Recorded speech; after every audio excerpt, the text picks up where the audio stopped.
بڑے خوبصورت انداز میں قاری حبیب الرحمن صاحب نعت پیش فرما رہے تھے۔ حضرات محترم، وہ نعت جو مدینہ کی گلیوں میں جس کے ذریعے سے ہم سبوں کو گھما رہے تھے، اللہ ہم سبوں کو مدینہ نصیب فرمائے، وہاں کی زیارت نصیب فرمائے۔ وہ جہاں گنبد خضرا کے وکیل آرام فرما رہے ہیں، جن کے لیے ہم ساری تگودو کر رہے ہیں کہ جن کے توجہ سے اللہ رب العزت، جن کی شفاعت سے اللہ رب العزت ہم سب کی بخشش یقیناً انشاءاللہ فرمائے گا۔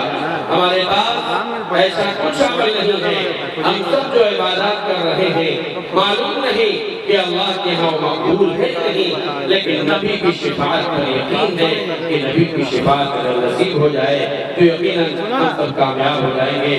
حاضرین محترم، جس پروگرام میں ہم بارات شریف ہیں، آج کا تاریخ ساز عظیم الشان جلسہ دستربندی حفاظ کرام مدرسہ سعیدیہ رحمت نگر عیسیٰ پور پھلواری شریف کے زیر اہتمام منعقد ہو رہا ہے، جس میں تقریباً 37 طلبہ کرام نے قرآن کریم کو اپنے سینوں میں بسایا ہے۔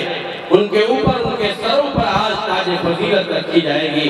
یہ بہترین تاج ان کے اوپر رکھ کر کے یہاں ان کا اعزاز اور اکرام کیا جائے گا۔ اس اکرام اور اعزاز کی نسبت میں جو کل حشر کے میدان میں اللہ رب العزت جب اسٹیج سجائے گا اور وہاں لوگوں کو بلایا جائے گا، وہاں حافظ قرآن کو جو اعزاز دیا جائے گا، جو انعام دیا جائے گا، اللہ کی طرف سے جو مہربانیاں ہوں گی، ہم اسی کا عکس یہاں پیش کرنے کی کوشش انشاءاللہ کچھ لمحات کے بعد کرنے والے ہیں۔ قرآن کریم کو جن لوگوں نے حفظ کیا، روئے زمین پر اس قرآن کی تعلیم حاصل کرنے والے، اس کے پڑھنے پڑھانے والے، اللہ کے رسول صلی اللہ علیہ وسلم کے فرمان کے مطابق سب سے معزز ہیں، سب سے بہتر ہیں۔ حدیث میں فرمایا گیا، خیرکم من تعلم القرآن وعلمہ، کہ تم میں سب سے بہتر وہ ہے جو قرآن کو سیکھے اور سکھائے۔ جو طلبہ یہاں قرآن سیکھ رہے ہیں، حفظ قرآن کر رہے ہیں، قرآن کی تعلیم حاصل کر رہے ہیں، اور جو علماء پڑھا رہے ہیں، جو قرآن پڑھا رہے ہیں، وہ سب مبارکبادی کے مستحق ہیں۔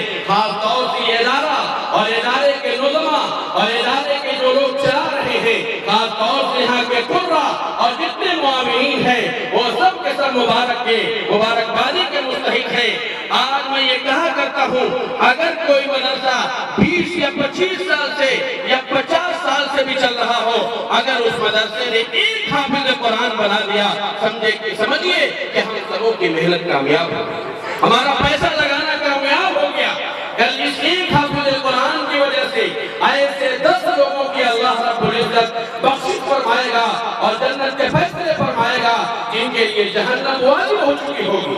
ان کے رشتہ داروں میں 10 ایسے لوگ جن کے لیے جہنم واجب ہو چکی ہوگی۔ حدیث میں فرمایا گیا، من قرأ القرآن فاستظهره وأحل حلاله وحرم حرامه أدخله الله الجنة وشفعه في 10 من أهل بيته كلهم قد وجبت له النار۔ کہ جس نے قرآن پڑھا، اس کو سمجھا، اس کے حلال و حرام کو جانا، اللہ رب العزت یہ اعزاز کل قیامت میں اسے نصیب فرمائے گا کہ 10 ایسے لوگوں کی سفارش کرے گا جن کے لیے جہنم واجب ہو چکی ہوگی۔ جب وہ طالب علم جنت میں جائے گا، اس کے لیے جنت کا فیصلہ ہوگا، وہ ٹھہر کر کے، وہ رک کر کے، وہ مڑ کر کے اپنے رشتہ داروں کو، اپنے خاندان کے لوگوں کو جب دیکھے گا تو وہ لوگ کہیں گے ہمیں کیوں چھوڑتے جا رہے ہو؟ اللہ کے ہاں سفارش کرے گا۔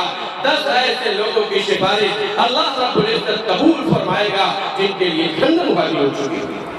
حافظ قرآن کا یہ مرتبہ دنیا کے کسی اور شخص کو نہیں ملے گا۔ کہ جب پکارا جائے گا تو کس کو پکارا جائے گا، کس سے کہا جائے گا کہ تم پڑھتے جاؤ، جنت کے سیڑھیوں پہ چڑھتے جاؤ؟ یہ دنیا کے کسی اور ہولڈر سے نہیں کہا جائے گا، یہاں کے کسی اور فنون کے حصول حاصل کرنے والے کو نہیں کہا جائے گا۔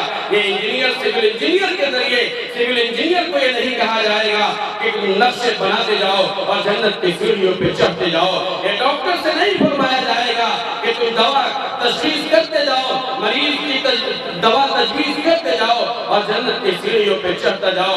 یہ کسی وکیل سے نہیں کہا جائے گا کہ تم لاؤ کو سمجھتے جاؤ اور اسے بیان کرتے جاؤ اور جنت کی سیڑھیوں پہ چڑھتے جاؤ۔ اگر یہ اعزاز یہ اکرام اگر کسی کے لیے ہوگا، حدیث میں فرمایا گیا یقال لصاحب القرآن، صاحب قرآن سے کہا جائے گا، قرآن کے حافظ سے کہا جائے گا، قرآن کے عالم سے کہا جائے گا، قرآن کے معانی کی سمجھنے والوں سے کہا جائے گا اقرأ ورتقِ ورتل، کہ پڑھتا جا اور جنت کے سیڑھیوں پہ چڑھتا جا، اقرأ ورتقِ ورتل کما كنت ترتل في الدنيا فإن منزلك عند آخر آیت تقرأها، کہ تیرا مقام اور تیری منزل وہ ہے جہاں تیری آخری آیت ہو۔ ایک حدیث میں یہ فرمایا گیا کہ ادھر حافظ قرآن پڑھے گا اور اس کے درجات بلند ہوں گے، جیسے حافظ قرآن کے درجات بلند ہوں گے ویسے ہی حافظ قرآن کے والدین کے درجات بھی بلند ہوں گے۔